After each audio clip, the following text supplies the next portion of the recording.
Okay, welcome to the show, Nubya. You were born and raised in Switzerland. You have a Swiss mother and a Nigerian father.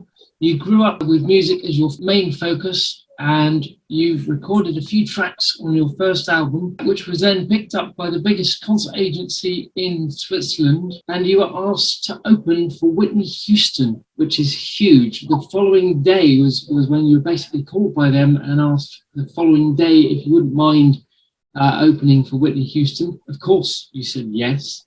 But then I read in the details that your backing track, incredibly, in front of 12,000 people at that show, your backing track failed. So like a true professional, the only way you could continue was to do some a cappella, which you did, as far as I understand. So I would like to talk a little bit about that. Welcome to the show, and please tell us more about you. Well, it's great to be on your show. I was born in Switzerland, and I've been traveling all over the world. I've been living in different places, different countries. I spent a year in New York. I spent a few years in Germany, in Zurich. So I love to travel. And my dad is from Nigeria. I spent my first 2 years there, although I don't remember because I was too small.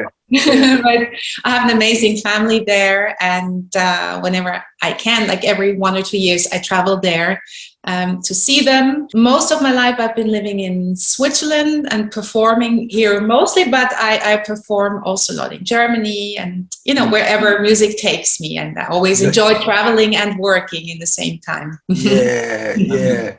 Are you working on a new record right now?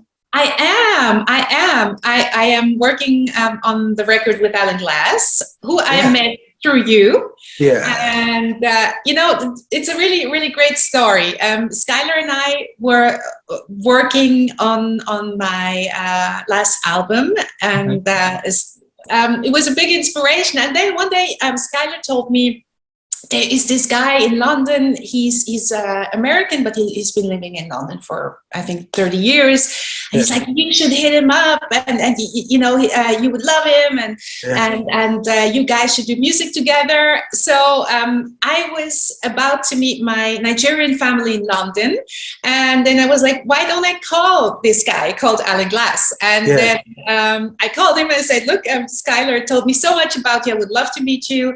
Can I just come over to say hello? And and he was like, sure. So I went to his house and he played some music for me. And I was like, oh my God, that's what I'm looking for. That's so cool.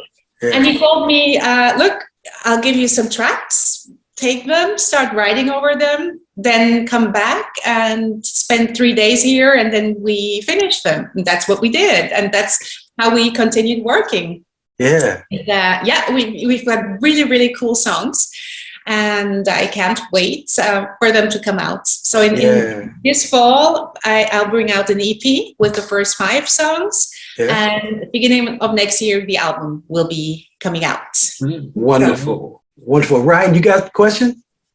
Yeah, I mean, talking about your new album, I saw the video that you released, Rebel, right? I love the blue hair. I wish I had blue hair now. Is that sort of an indicator? It was very like rebellious and things like that, obviously from the title. Is that a sort of a glimpse of what we're going to get from the rest of the EP and the album? It's a glimpse of a part of the album. So part of the album is going to be, it's kind of a rougher side of myself. And there are some more songs that have this kind of thing. And this kind of thing, this kind of sound. There's going to be part of my African side. I'm half Nigerian, so that's going to find its way into my songs. And I just love this mix, of pop, soul music I'm doing with bringing my African roots into it, and some rock feeling, drums and guitars, and it's going to be like a really energetic album. Perfect. Can't wait. When I did the song with Oris, Nigeria. Yes. I wanted some people from your country to sing those backgrounds. Were you able to put those people on? Actually, I'm going to go to Nigeria this summer, and we're going to finally be able to record it. Due to Corona, we had to push everything back. That's like, it was really bad because it's an album that's, first of all, Alan is in London. Then He has a producing partner, Yannick Fondery, who is in Belgium. Yeah. And then we have this idea of bringing Nigerian artists in. And then Corona came and we're like, they're like a pretty bad concept for Corona because you just can't travel and get together. But, exactly. Yeah. But now, you know, borders are open and we can travel without quarantining and everything. And now we finally, Wonderful. Tom, you got a question? Fabulous, yeah. As you've already mentioned, you worked with Skyler and he introduced you to Alan Glass as you worked with him there.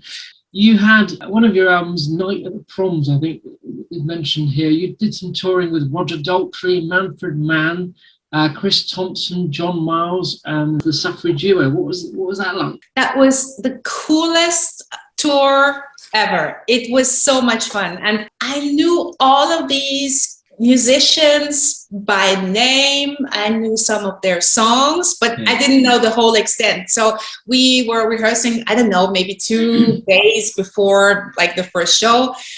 And I was there in this empty hall with, you know, and everybody was performing their stuff on stage and was like, what? That song is by him? What? That song is by him? So it was like, I was like, oh my God, how cool. And we had the best time ever. You know, we were always like in the same tour bus together during the day, thank God, because I'm not really into nightliners. So Yeah. Day trips. And we actually, Little Britain just came up then, and John Miles brought a DVD of Little Britain. So on the bus, we were like basically all the time watching Little Britain and laughing out. Off. And it was like, you know, we had like 1,000 running gags, and everybody who would meet, it's like a ski camp, you know, or like a camp, because people from outside, they're like, what are you laughing about? It's not funny. And you're just like in this group and in this bubble. And we had an amazing time. Great musicians, great people. Manfred, Mann. Always, there was it's a symphonic orchestra and choir of about 100 people that were touring, and Manfred changed the arrangements every night. He was like, I had this idea, and you know, the director of the orchestra was so cool. He was like, oh, interesting, okay, let's do it. So every night the arrangement changed, and we all went to watch it every night. And that was incredible. Really cool. Spontaneous stuff, you know. Exactly, and spontaneous with an orchestra. I have never seen that before and since. So really cool. We worked on some really positive music together. Absolutely. Love the Life I Live. Oh yes. And I mean, what do you feel about, because you and I worked on the lyrics on this song, what do you feel about Love the Life I Live? This song is true for every day of my life, basically. Yeah, of course, there are days like when you're like, I would change somebody, but there's like very, very few days. No, I love the life I live. I love every phase of my life. And that's something that has never changed, and I hope it will never change. That's right. I'm super grateful for what I have. What I'm able to do, and there's nothing but gratitude for the people in my life, for what I'm able to experience and do as a job, everything. That was so much fun. Us writing lyrics to this. It was so much fun, and actually. I would never have thought. I remember, you know, we were writing a lot of times. We were writing on Skype because you were living in America, and I didn't think it was possible. And we were like, relax, we're gonna do this, and we did. And when we came to the studio, I will never forget that. You know, to do the vocal arrangements. That was so amazing. You know, I have to tell you guys, Skyler came in, and my producer then was Wiesendanger. He's an amazing musician. And then Skyler said, I hear this harmony, and then I hear this harmony. And he was just singing them. And then Urs, he was like, but Skyler, it doesn't work because this harmony. And Skyler was like, just let me finish. And then he came like with the third layer, and everything was perfect. And Urs was like, you were right. and it's so amazing. Urs is so So amazing. Tom and I had him on the show. You know what I mean? Yeah. We also had Preston Glass on our show, who's Alan Glass' brother. And I mean, it's how we come together like this. The fact that we can come together like this. I remember a promoter, because he was on my radio show back in the States with Denise. And I remember a promoter getting in touch with me, say, Skyler, you're about to be famous in Europe. And I say, why? He said, because most Europeans want to be heard in America by Americans, right? Mm-hmm. And that's why I was playing your stuff all over there, you know what I mean? To let them know that it's talent everywhere, all over the world. And that's what Music for Global Change is all about, Ryan, do you have another question? Yeah, I mean, I just wanted to touch on, Tom brought it up at the beginning of the broadcast, but I mean, I was reading, you were working and singing in bands and working on your first album, and then you get the call to open for Whitney Houston. So I'm sitting there going like, how does that come about? How do you go from just working on your album, not even released to your first album, to opening for the great Whitney Houston? Yeah, that was really amazing. And somehow, I didn't know, sometimes I really believe in the universe sending things to you. And because Whitney, before I tell the story, Whitney was a really, really important person for me, because I wasn't happy with myself. I wasn't happy with my hair. I wasn't happy with the color of my skin, because I felt like an outsider, and I felt like what is beautiful has nothing to do with me. It's straight hair and it's light skin. And then Whitney was becoming famous, and everybody loved her. It was like, this woman is so beautiful. Look at her. Wow, she's like me. And that was really not only for me, but also my best friend, who looks like she could be my sister. To us, that was so empowering that, hey, actually people call somebody who looks like us beautiful. And that was really super important as a teenager. And then I got her CD and I started lip syncing to it. And I was like, it would be really fun to be able to sing. So I started taking singing lessons because of that. And then, so then I had my first 5 songs recorded. And then also she was the wife of an artist. And Whitney Houston's management had contacted her because they were in need of a opening act, and she recommended me. Wow. And she called me and she said, tomorrow Whitney Houston will be in Zurich. And I said, I know. And I'm actually thinking of going. And she was like, yeah, but how about, would you like to open up for her? I was like, yes. Let me think about it. Okay. Yeah, I was like, let me think about it.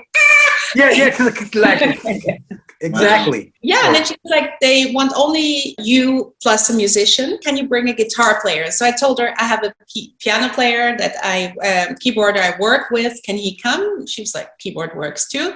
Then she said, we have to wait for the management to approve that you can do it. I was like, I'm just going to believe this thing is happening when I walk from the stage. And actually, that's right. Yeah, the next day they called, they said, okay, it's happening. I drove there and I called my best friend. I said, you're not going to work today, no matter what. You're coming with me, because Whitney was her everything.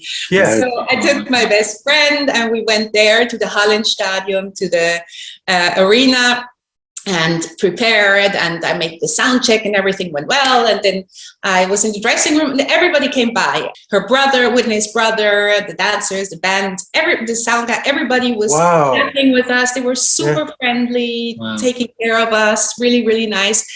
And then the show started and I started singing the first song. Everything went well. The second song, all of a sudden my track was gone. I was in front of 12,000 people and just continued singing.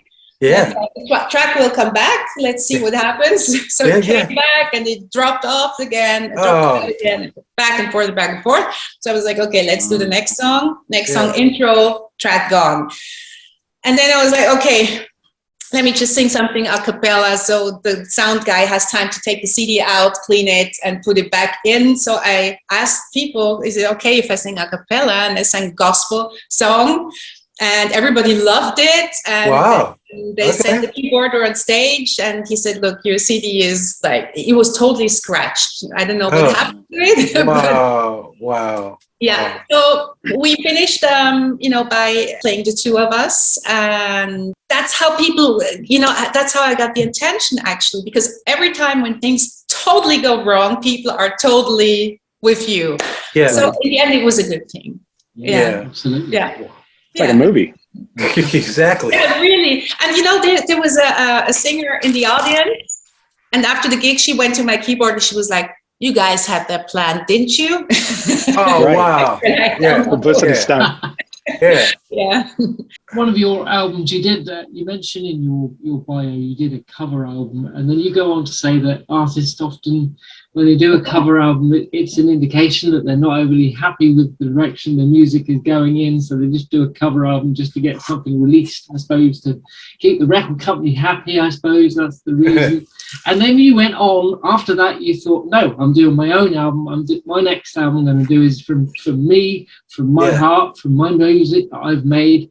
And you did your own you've got your own production behind it. And tell us a little bit about that one. So cover albums are like when an artist is like totally empty and like life is crap. Yeah, So exactly. it's a great place to put a cover album out. And that's how it was in my case. Yeah. I had a breakup in my private life. I was super empty. There was nothing. I was like, and somehow, to write songs and to create. Feeling bad is not a bad thing to write songs, but sometimes you're so miserable that this. I did that cover album, but I love to like totally change them and do my own thing. Yeah.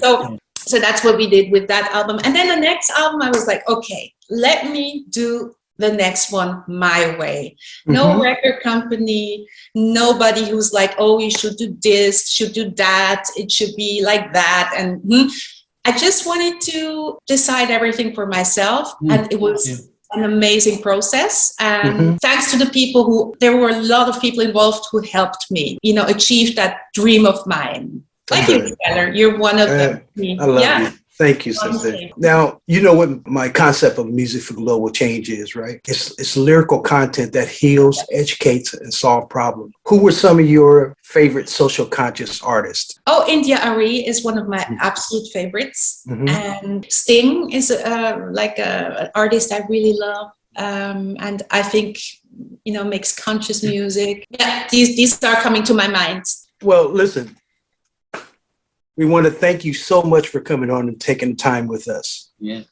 Thank you. Thank you for having me. Yeah. And it's time for you and I to write some more stuff. Yes. And do some nice vocal arrangements. Yes. Actually, you'll do them.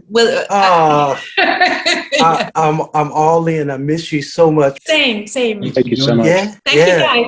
Thank you for having me, and all the best, and see you soon. Music can save the world.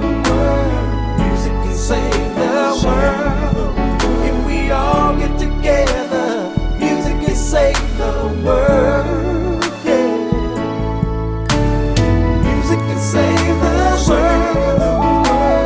Music can save the world. If we all come together, music can save the world.